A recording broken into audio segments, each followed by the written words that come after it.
Kallid viikenderid, nädal on möödas ja meie oleme kõige olulisemaga jälle platsis. Kõigepealt viskame pilgu eelmise nädala popimatele galeriidele. Nagu ikka kolmapäeviti murti nädala selgrock klubis Hollywood Ladies Nightil. Pildistas Ardo, kellega natukese aja pärast muide ka juttu teeme. Praegu aga Ladies. Reedel kogunesid reality show osalised Viru tänaval asuvasse Columbus Chrysostoomusesse. Pildistasid Telle ja Anton, kes muide isegi sarjas osalesid. Nagu lubatud, sai kõige kuumemat moodi näha neljapäevast laupäevani Viru keskuses. Ardo andis taas oma parima, et Fibitis saaks täieliku ülevaate. Laupäeva öösel peeti klubis Hollywood maha ka palju räägitud mudamaadlus. Steve'i piltidelt näeme, et matš siiski õnneks väga karmiks kätte ei läinud. Ärge akent kohe veel kinni pange, 20 sekundi pärast tutvustame teile selle nädala kohustuslikke sündmusi.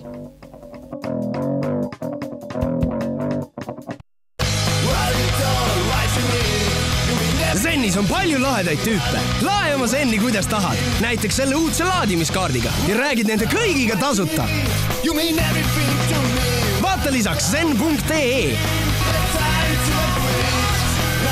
Zen, omadega räägid tasuta. Aeroobikahuvilisi ootab laupäeval ja pühapäeval Aeroobikfest 2006 ja seda Eesti näituste messikeskuses Ilumessi raames. Reedel, 13. oktoobril klaab Tallinnas Sin City. Reedel kõik hip-hopi fännid klubis Serif, sest seal peetakse hiphop.ee 5. sünnipäeva. Plaate valib kogu hiphop.ee meeskond. Tudengid võiksid vaikselt valmistuda juba aga ka esmaspäeval algavateks Tartu sügispäevadeks. Sellest lähemalt räägime aga juba nädala pärast. Ja et mina siin suuruse hullustust ei saaks, räägime natuke juttu ka viikendi fotograaf Ardoga. Tere Ardo! Räägi, mis tunne on olla populaarsematest populaarsem viikendi fotograaf? Meid on õnneks nii vähe, sest enamus ongi ju tegelikult kõik minu tegemised, et need galeriid, mille juures on nagu teised nimed, need on tegelikult ka minu galeriid, aga kuna see ei ole loogiline, et ma igale poole jõuan, siis pannakse need teised nimed juurde lihtsalt. On teil veel küsimusi või? Tahtsid veel midagi küsida?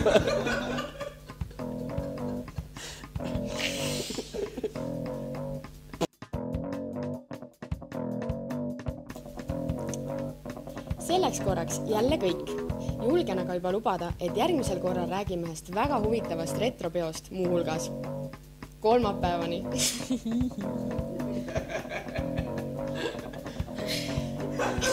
Ranna,